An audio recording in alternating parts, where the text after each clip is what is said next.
I'm Jake Sanderson. I'm Tim Stützle, and you're listening to the Locked On Senators podcast. You're Locked On Senators, your daily podcast on the Ottawa Senators. Part of the Locked On Podcast Network, your team every day. You are listening to the Postcast, presented by the Locked On Senators podcast, and of course, the Glebe Central Pub. Check out the Glebe Central Pub at 779 Bank Street. You guys know that's our pub, and it's going to be a while till the Sens are back at home, so go to the Sens Shuttle on their website and get your tickets for the Glebe Central Pub Sens Shuttle when they're back home later on in February. I'm your host, Brandon Piller, joined by Jack Richardson, producer Ross behind the scenes, after a humbling loss to the Tampa Bay Lightning, a 5-1 loss. And there's an old saying, Jack, lightning doesn't strike twice in the same place. Well, it does in Tampa Bay, because the Ottawa Senators drop both games up against Tampa Bay, and crucial points are awarded to the Lightning and slip away from the Sens.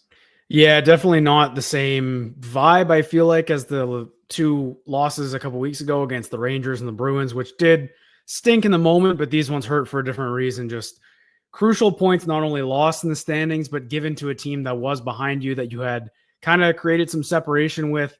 That's all out the window, and these were big games circled on the calendar, I think, for weeks for fans. They're done. They're done now, and the Sens come up empty-handed in both of them. We'll break down what happened tonight, but I think overall, just big picture, maybe in the last two, because it was a big measuring stick week for the Ottawa Senators. Obviously, Pilsy, you were boots on the ground on Tuesday, back home tonight, so we'll get your sense on what you thought the difference was in this game, maybe through the broadcast. But yeah, I think the 5-1 score is a little bit unflattering for the way they came out, in my opinion, but just didn't really threat to score. That we're not a threat to score, I felt like, for the most part of tonight. Yeah, and I said on today's episode that I was stoked to get back on the Postcast, Jack, but I was not hoping for a result like this, and this is the kind of game you and I, unfortunately, are used to covering through our Postcast record. We've got to take a look at that, presented by our good pal, Mark Hamad. But in the meantime, let's break down this 5-1 loss to the Tampa Bay Lightning. Like you mentioned, obviously two of those goals happening late in this one of them an empty netter, and then it stings just a little bit more when you've already conceded the empty net goal. It's now a 3-1 or a 3-goal deficit, 4-1 for the Lightning at that point. And then they sneak another one by Forsberg after that to make it 5-1. So really, this game was a little bit closer than it seemed. Jack, there was a couple really close calls for the Ottawa Senators. Like, you go back to that Tyler Clevin point shot that bounces off the ice, bounces off Vasilevsky's stick, squeaks past him, rolling, and then the hockey god just said, nope, you're not getting this one tonight, Sens. And it just dies right on the edge of that goal line, and Vasilevsky turns around and swipes it away. I don't know about you, Jack. Did you think that was almost one of those moments like, hey, maybe you challenge that? But the ref was right there, and he was emphatic that did not go in. You could see Zach Ostapchuk being right there saying, go look at it, yeah. Right? Yeah, because when you're on the ice, like, that was as close as it gets, and it just stopped. And so close. The time of the period that happens is so interesting to me, because it was just before the 6-minute mark, I believe. And that's after that. The next whistle after the 6-minute mark is a TV timeout. So they get rid of all the snow. So I feel like if it's maybe a minute later that puck goes in, it just stopped on a dime. But I mean, the Lightning had one right before that too, that kind of trickled and then just hit the post. So I saw that in the moment. I was like, okay, we're even now. But it still hurts just the same, because I thought the second period for the Ottawa Senators was probably their best one of the night. They came out strong, tied the game up.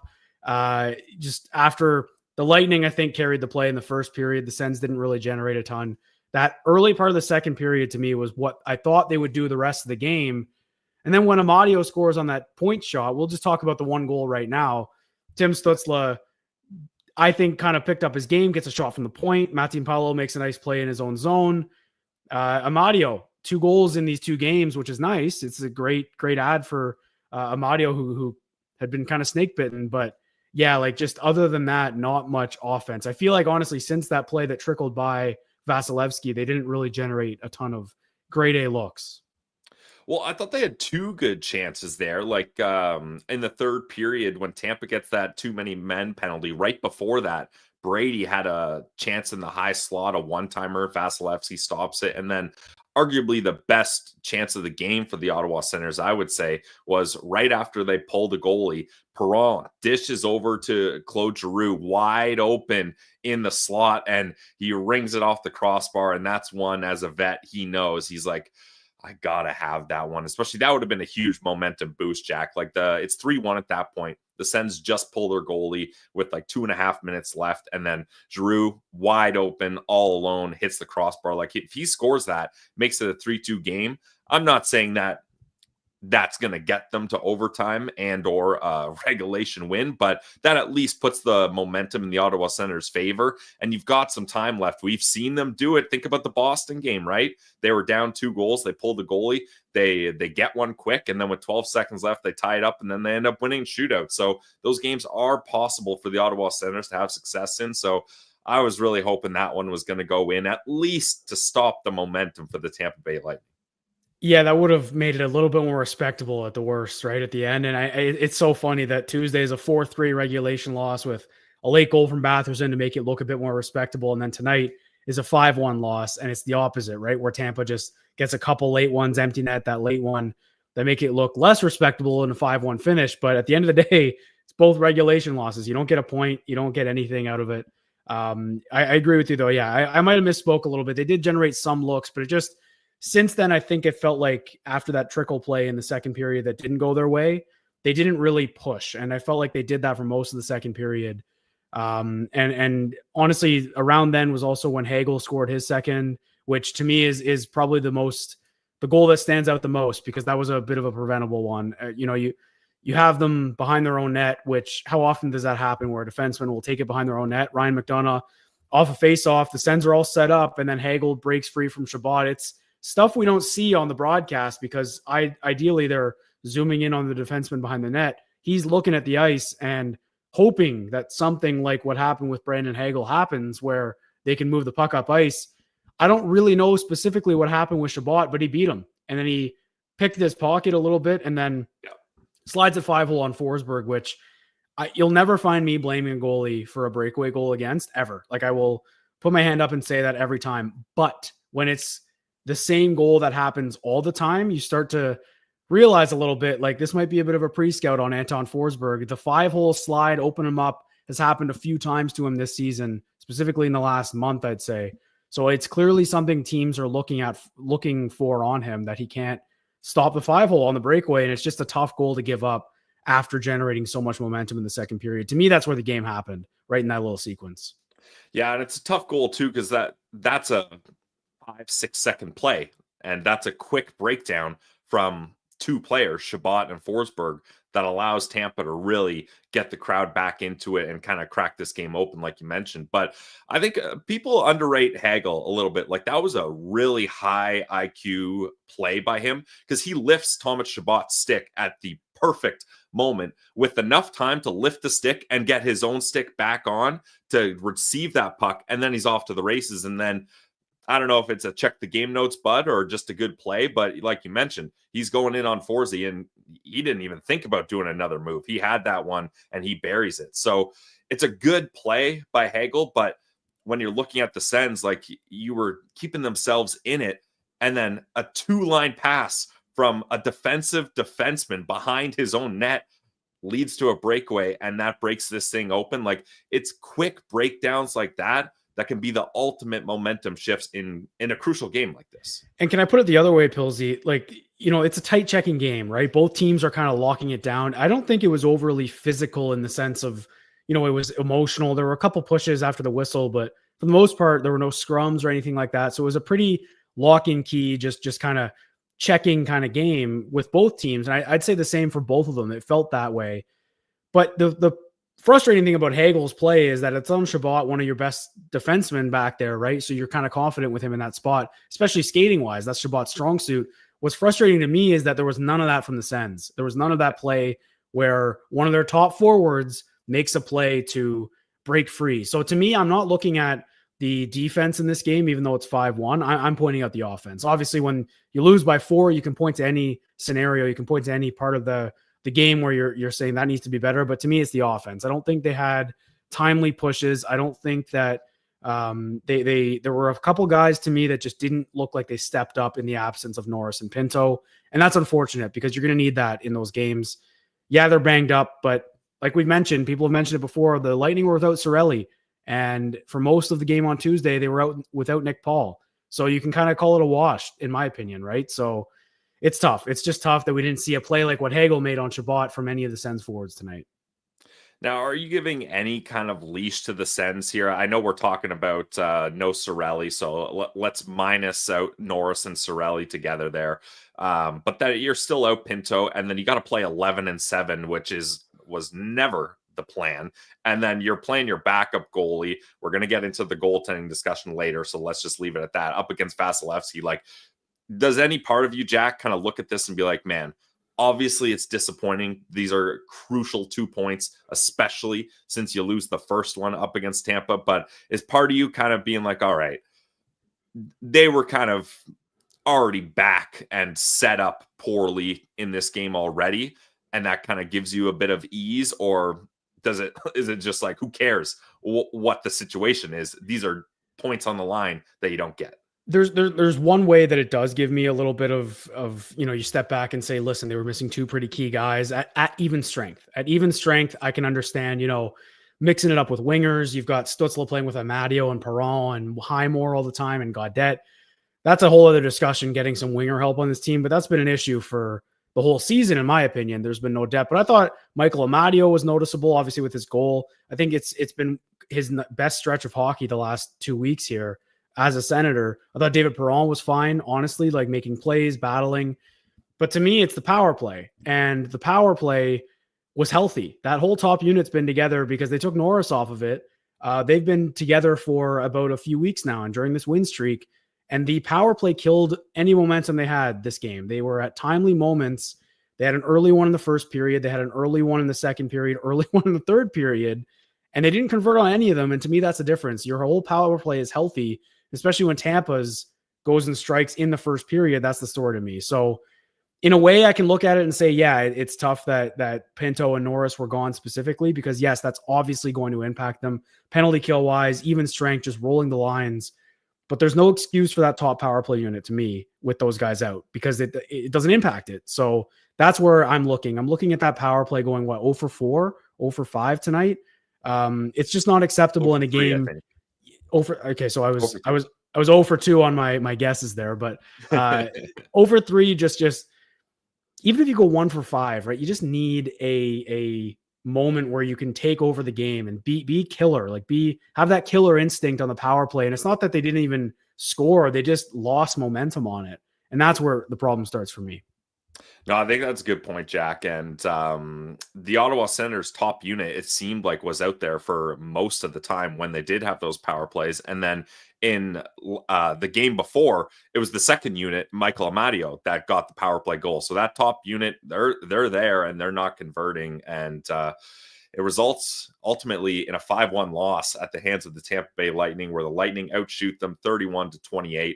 Like Jack mentioned, 0 for 3 on the power play for the Sens. The Tampa Bay Lightning, they get 1 for 3. Face-offs, 50-50. So you talk about missing those centermen, Jack, but being able to go 50-50 up against the Lightning, that's good at least. And then the blocks are even at 18. Sens out hit them 24-16. And then the expected goal percentage, 5-on-5. The Sens actually get the lead there, 52.2% to Tampa's 47.5. We're going to get a boots on the ground report from our guy, Laleems Martian. He was at both games. You saw him with me on the boots on the ground report for last game, and he's going to show up sometime eventually in this broadcast. But before we talk about that with Martian, we got to talk about the Glebe Central Pub. You guys know that the Postcast is always presented by the Glebe Central Pub. We love the Glebe Central Pub, and you should too. I bet almost all 159 people in the chat here have been to the Glebe Central Pub. And if you haven't, you got to get there. It's our pub when we're in the nation's capital.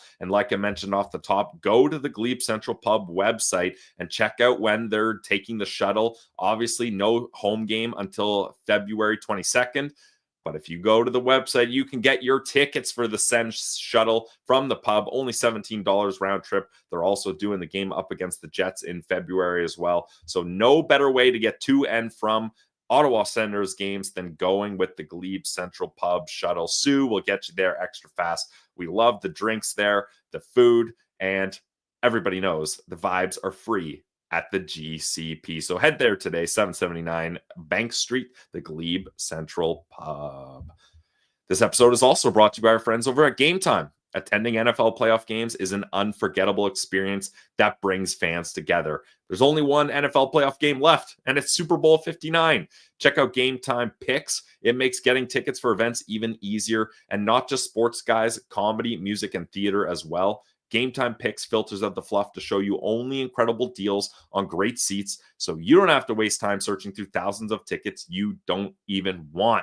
I use Game Time to get my tickets to go see the Lightning, and a bunch of Sens fans I talked to said they did as well, and they used our promo code to get them a couple bucks off. And you can also see your view from the seat in the app before you buy. No surprise fees at checkout if you turn on the all-in pricing feature, so you know how much money your tickets are going to cost right away. So take the guesswork out of buying tickets with Game Time.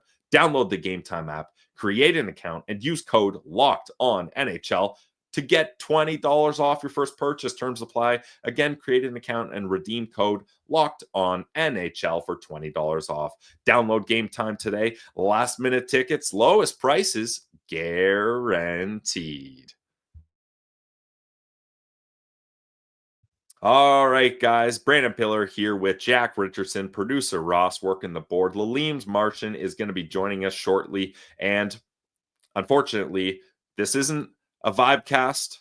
It's not a fine cast. I don't even know if it's fully event cast, Jack. We were talking before. This is a humble cast. It's kind of looking at things and being like, this is a long season. The Sens were put in a tough spot here up against a strong Tampa Bay Lightning team.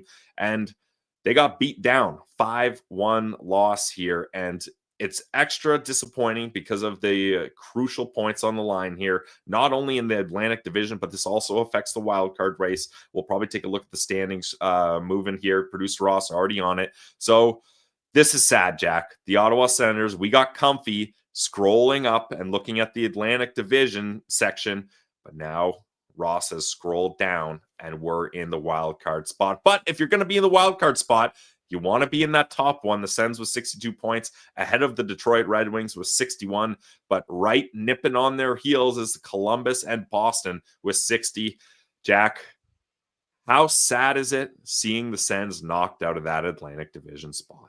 It is sad. It was a week and a half, I think. They were maybe a bit more. It was a few days that they were up in third place, and it was fun looking at the Leafs and chasing the Panthers and, just fending off the Lightning and the Bruins in that regard. But now I gotta be honest, I haven't really paid attention to how the Blue Jackets and the Islanders and have all been doing. I've been focusing just on the Atlantic. So yeah, I mean, the standings are going to be tight until game 82. I think we should put it that way. But what's exciting for me, and I don't want to just completely take a flip of the script because I agree with you. It's not a vent cast. It's not a vibe cast. It's not a fine cast.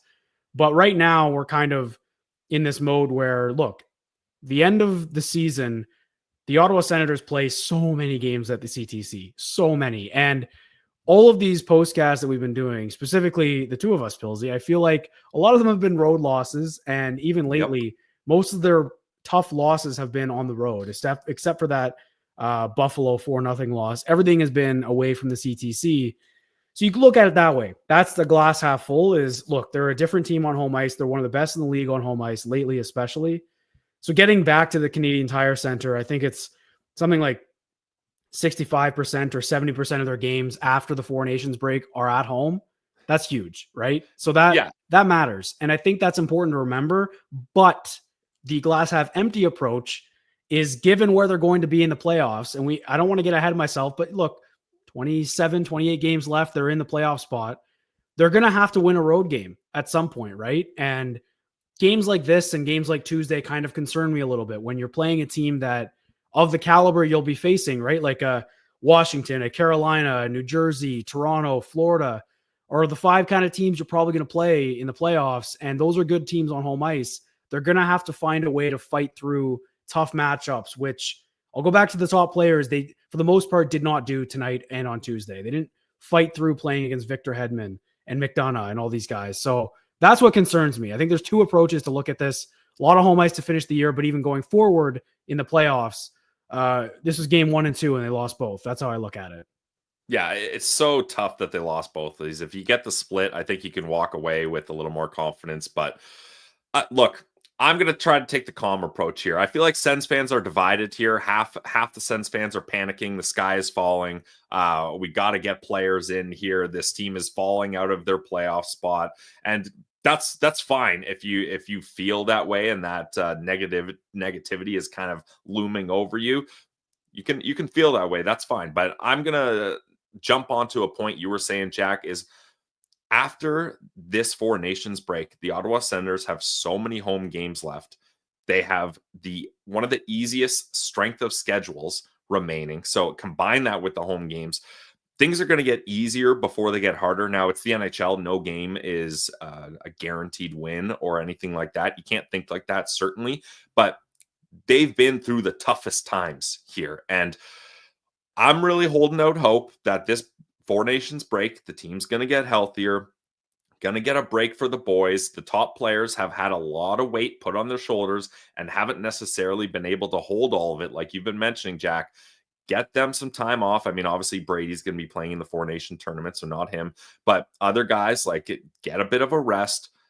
And you got to find a way to save some steam for the end of this season, because if Sens fans thought that this team was just going to cruise to a third place finish in the Atlantic Division and it was going to be easy because we've been there for a week and a half, they're in for a rude awakening, because this is going to be an up and down swing. And we know how tight this race is.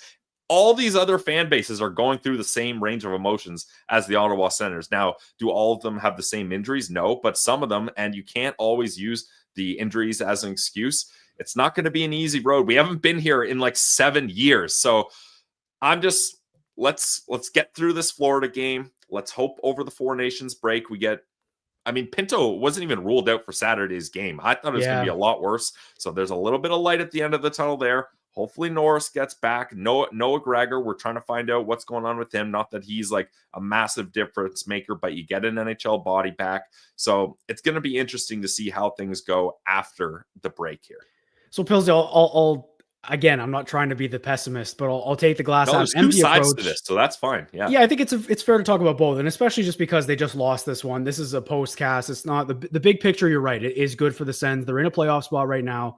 There's a chance, even if they lose on Saturday, they still will be at the Four Nations break, which in October, if you told me that, I would have taken it and laughed. I wouldn't have looked at anything else, despite how tight this race is. The Sens have done a very good job maintaining pace and somewhat pacing the wildcard group. I know they're in the first wildcard spot right now. They're pacing this group. So that's something we can still look at, right? They dropped 2 really tough games in a row, but they're still in the second wildcard spot. So that's a bonus.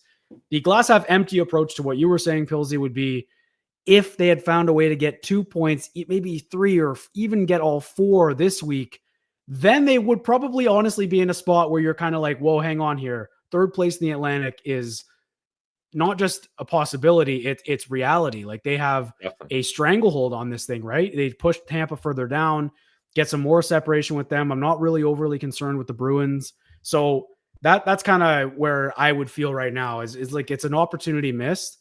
Specifically on Tuesday, I think that game was there. That game was there more than this one was, just by the vibe I felt from the team. But again, and Pinto, I don't know what Green's tone was. I didn't actually listen to him say it, but the fact that he's not ruled out yet for Saturday is definitely a positive, considering what we thought with Shane Pinto. I'd almost rather they just keep him out on Saturday anyway. And just, if he's 50-50, just table him, give him the 2 weeks off, give him the 3 weeks off, whatever it is. And then just for the stretch run here, we need everyone. They need everyone to be firing on all cylinders, which might bring us to the goaltending conversation. Pilsy, do you want to start talking about the crease? Because I know you guys touched on it this morning. Linus Ullmark not starting. I don't know. What do you think of Forsberg? Maybe we can get to it after a quick break. But that is certainly a discussion leaving this game. It has to be that it was Forsberg and not Ullmark tonight.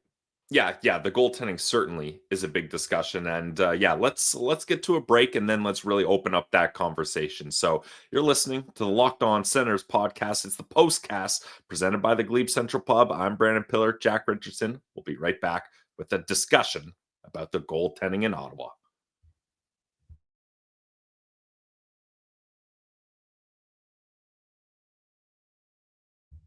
All right, here we are on the Locked On Senators podcast. It's the Postcast, a 5-1 loss to the Tampa Bay Lightning, the second loss in a row to the Lightning in Tampa.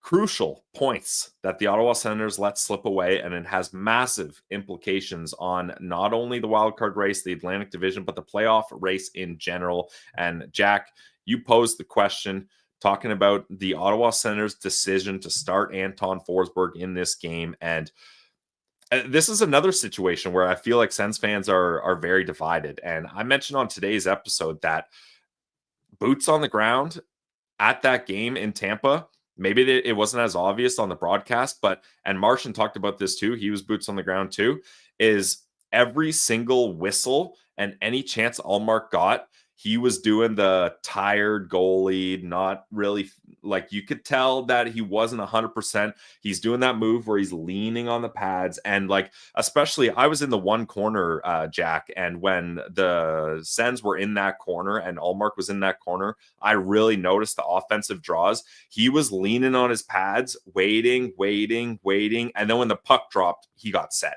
Like, it was clear that he was not fully ready. And I think we talked about this earlier, Jack, in our group chat, that I think the plan was to have Forsberg start the Nashville game, give Ullmark another day, have Ullmark start both Tampa Bay Lightning games and maybe even that Florida game. But the way that he was kind of lingering and leaning on his pads during that Tampa game on Tuesday, I think that changed everything.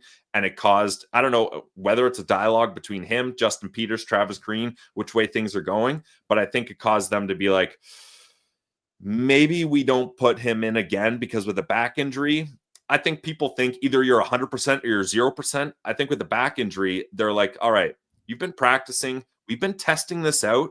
We got to get you in a game situation before the break. Let's get you in that game situation, see how it goes. And I don't think it went well. And I think they had to make the decision. It's not the smart decision to start him. I know it's not back-to-back games, but one day off, it's not the smart decision.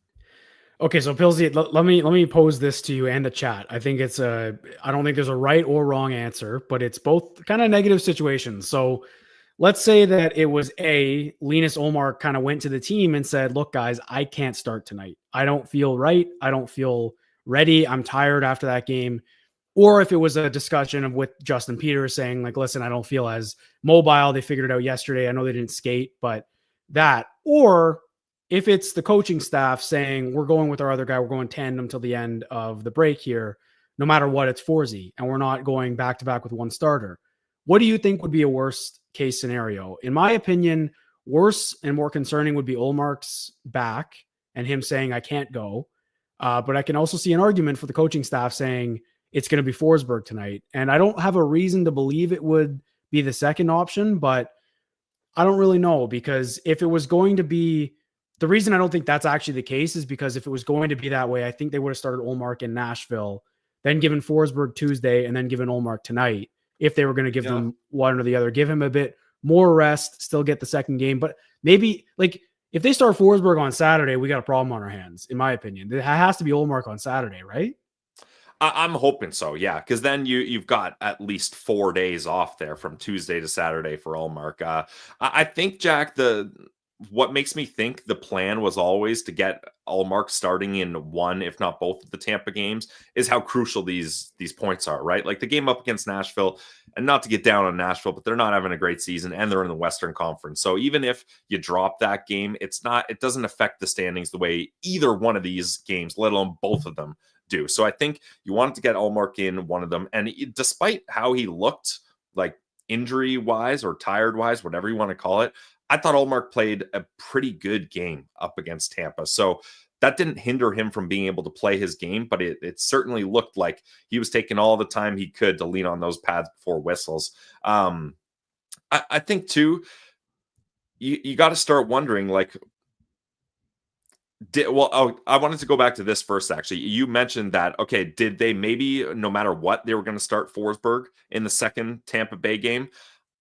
I don't think so. Like, I think, like, they know Ullmark is their top guy. They know how crucial these games are. I think if they could have started Ullmark, or they thought he was in good enough shape to start him this game, they would have. But, and this is all just speculation, but I really think they looked at how he felt after that game and thought, we cannot risk this. If we push it too much, he's going to tweak his back again. And then who knows how long he's out. And the Four Nations tournament, that's a whole nother beast. I don't know what's going to happen there. If he can't play Saturday, then you cannot allow him to play in the Four Nations tournament. I think that it just speaks for itself. I just don't get, I mean, I wasn't a goalie, but if you're going to sit on the bench and back up, conceivably you're okay to play, right? Like you're ready to be there and be the guy who says, if something happens to Forsberg, which it happens sometimes, goalies go down mid game, right? And they have to step in there. And in my opinion, if you're backing up, you're ready to start. And I know that it's a different mindset, different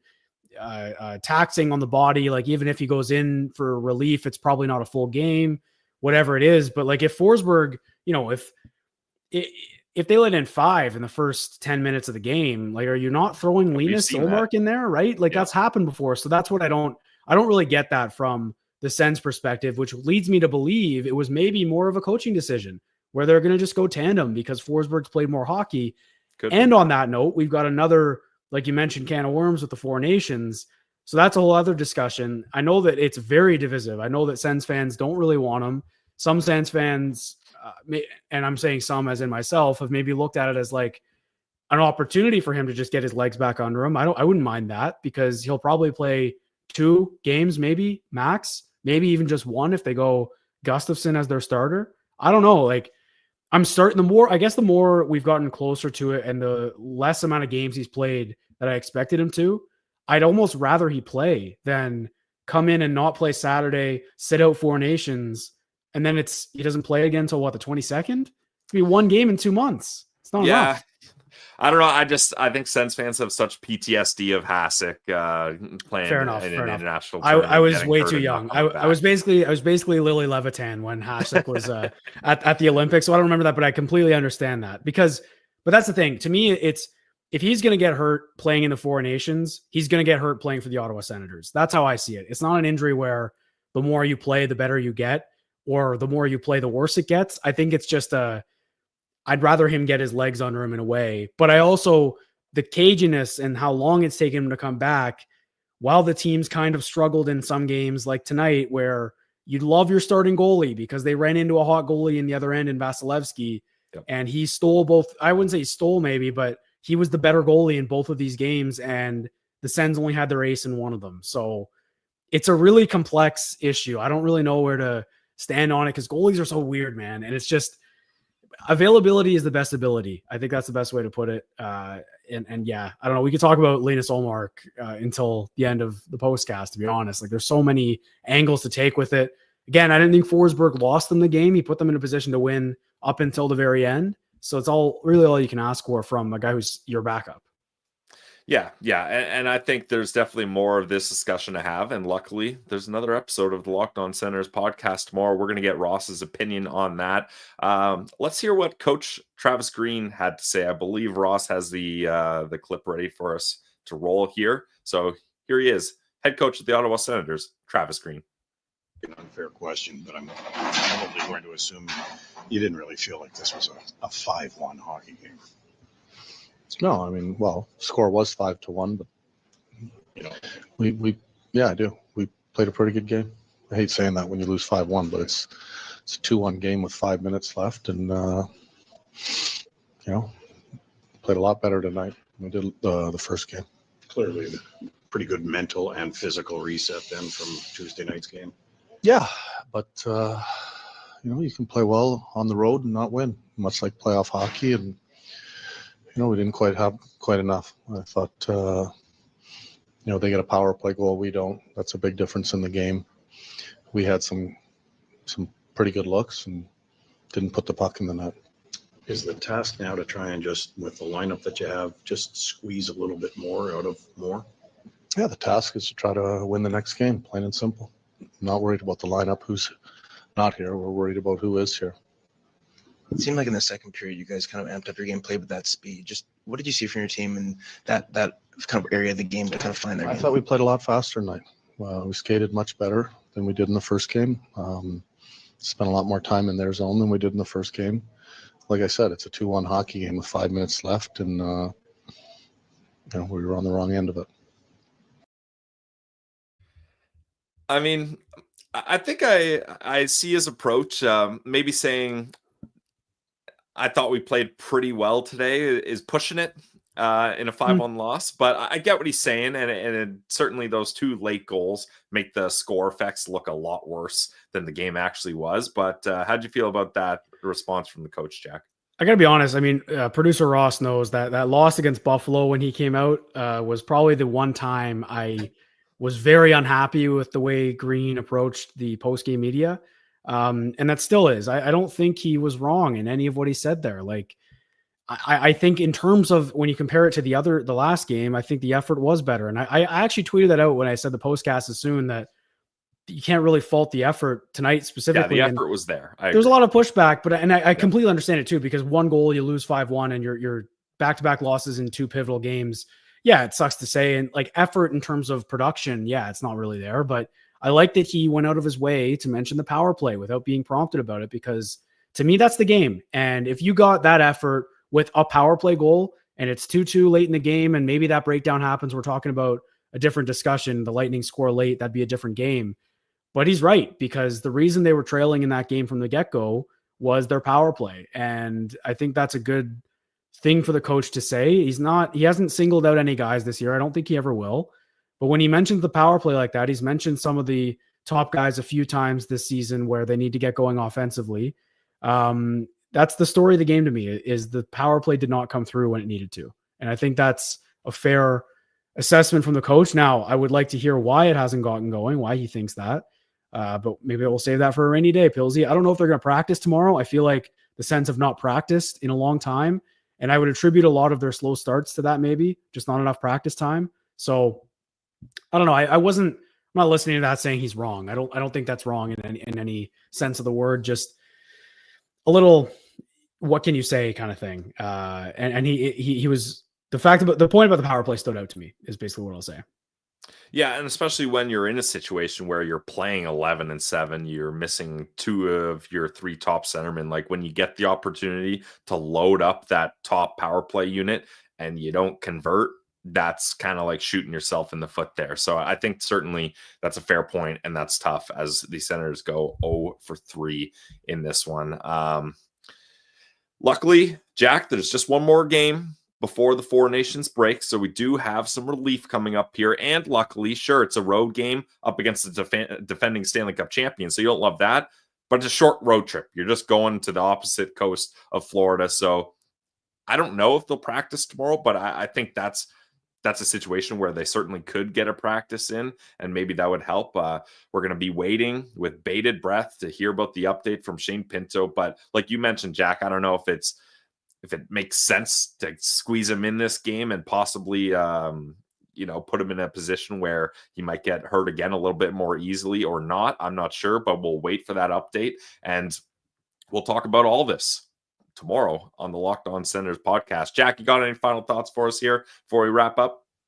I think just glass half full. It's been a good stretch for the Sens. The fact that all these other teams like Detroit, the Islanders, the Blue Jackets, the Bruins to an extent have been pretty hot lately, and the Sens are still pacing that group, is a positive, right? They've been a playoff spot for quite a while now, for at least half the season. I think they've been in there for a long time, at least since Christmas. So that's exciting. That's something to be excited about, that they lost these 2 games, and their playoff hopes didn't hinge on these games. It was more just an opportunity to extend their lead on some of these other teams. So look to bounce back on Saturday. The best team that was chasing them, right? Like, if you could have made that distance on Tampa, that would have been huge. And honestly, Pillsy, sitting back on it, like, I didn't watch these 2 games and think that the Tampa Bay Lightning are that much better than the Ottawa Senators. And I think that is a positive to take.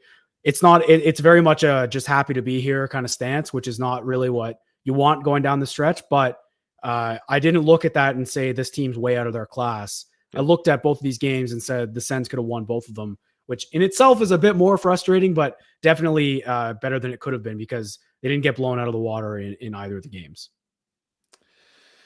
Yeah, unfortunate 2 losses, but one more game till the Four Nations break here, and we're going to have a game day preview for that on tomorrow's episode. We'll get producer Ross's opinions on this game. I can tell you he's going to have some fiery takes about the goaltending situation, that we know. But for now, we say goodnight. For myself, Brandon Piller, for Jack Richardson, producer Ross, thank you to all 154 people in the chat listening to another edition of the Postcast. It was a 5-1 loss to the Tampa Bay Lightning, but we'll have more for you on tomorrow's episode of the Locked On Senators podcast. It's your team every day.